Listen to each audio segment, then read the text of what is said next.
Curte histórias de arrepiar? Descubra o terror clássico de A Hora do Lobisomem, de Stephen King.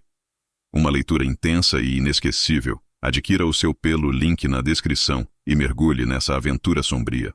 Você já sentiu o gosto amargo da traição vindo de alguém que você considerava um irmão?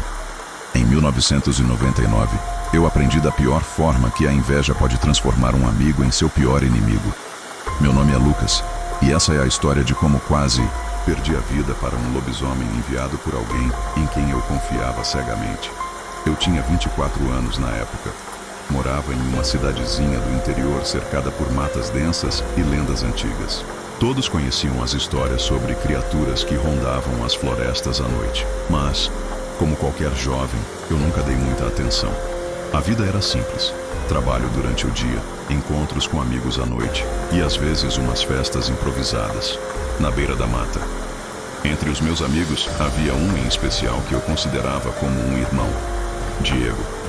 Diego e eu crescemos juntos. Ele era o tipo de pessoa que conseguia iluminar qualquer ambiente com um sorriso, mas também carregava uma sombra nos olhos que eu nunca consegui decifrar completamente. Não era algo que me preocupava. Afinal, ninguém é perfeito, certo? Em algum momento, as coisas mudaram. Quando consegui um emprego melhor como gerente em uma pequena loja da cidade, percebi que Diego começou a se afastar. Ele nunca disse nada diretamente, mas as indiretas eram afiadas como facas. Comentários sobre como eu tinha sorte demais, ou sobre como a vida era injusta com algumas pessoas, passaram a ser frequentes. Eu tentava ignorar. Afinal, amigos são amigos. Uma noite, Diego me convidou para uma conversa. Ele estava estranhamente calmo, quase frio. Disse que queria se desculpar por ter sido um mau amigo e sugeriu que saíssemos para espairecer. Ele mencionou uma trilha na floresta que, segundo ele, levava a um mirante com uma vista espetacular. Relutei, mas acabei aceitando. Era minha chance de reconectar-me com o meu melhor amigo. Chegamos à trilha pouco antes do anoitecer. O ar estava pesado, como se a floresta inteira estivesse prendendo a respiração. Diego liderava o caminho, conversando de forma superficial, mas algo no tom de voz dele me incomodava. Parecia ensaiado. Depois de cerca de meia hora caminhando, ele parou em um ponto que parecia não levar a lugar nenhum.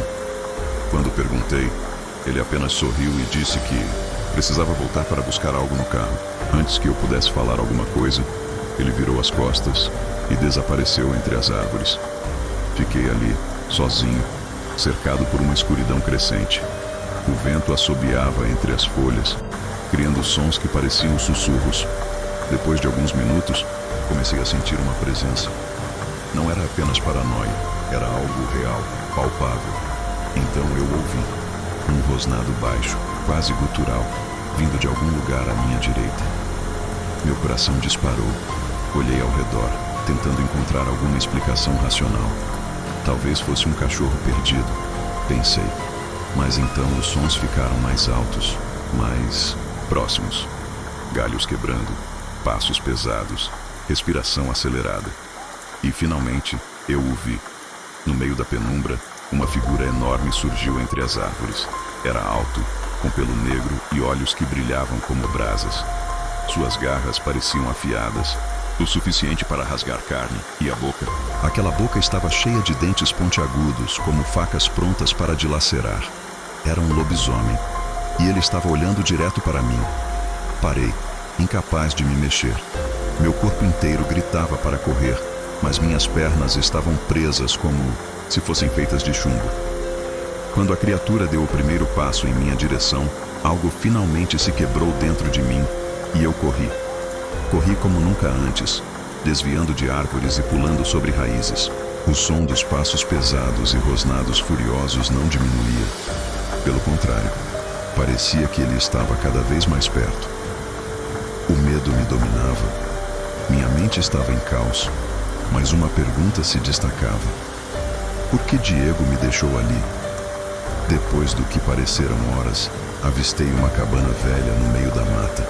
Era pequena e parecia estar abandonada, mas naquele momento era minha única chance. Entrei e tranquei a porta com uma trave de madeira que estava encostada na parede. Minha respiração era rápida e superficial, e meu coração parecia que ia explodir.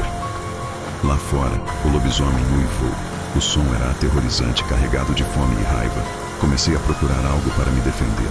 Encontrei um pedaço de ferro enferrujado, provavelmente parte de uma antiga ferramenta, e o segurei com toda a força. A criatura começou a forçar a porta. Cada impacto fazia a estrutura de madeira ranger e ameaçar ceder.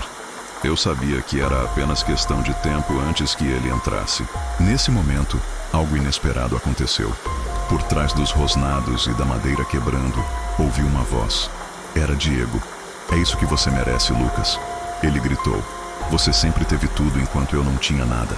Agora é a sua vez de perder. Minha mente não conseguia processar. Diego tinha me levado até ali de propósito. Ele tinha mandado aquela criatura atrás de mim. A raiva começou a tomar o lugar do medo. Eu não sabia como, mas não iria morrer ali. Não, por causa dele. Ele era maluco. Meu trabalho era humilde.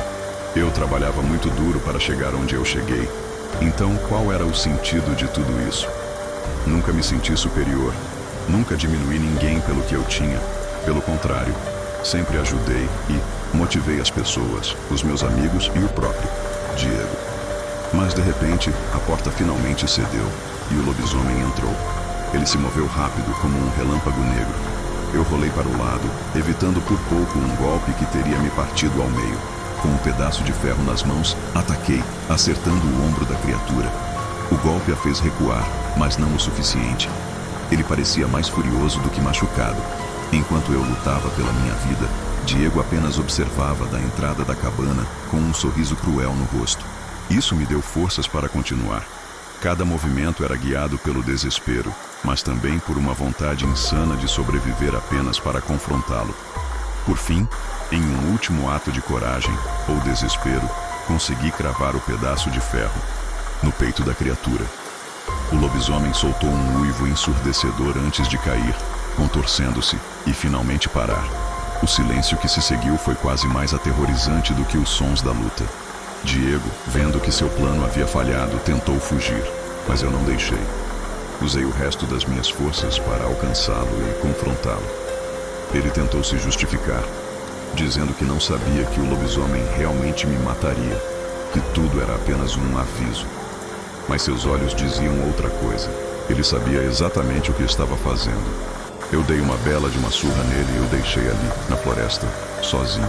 Voltei para a cidade, carregando as cicatrizes daquela noite, tanto no corpo quanto na alma. Nunca mais vi Diego, e não sei o que aconteceu com ele. Talvez a floresta tenha decidido que ele merecia uma lição. Quanto a mim, aprendi a dura verdade, de que a inveja pode transformar as pessoas em monstros, e que às vezes os verdadeiros lobisomens não têm pelos e garras, e que nem sempre eles são os reais monstros. Mas de qualquer jeito, lembre-se, há mais coisas entre o céu e a terra do que podemos imaginar.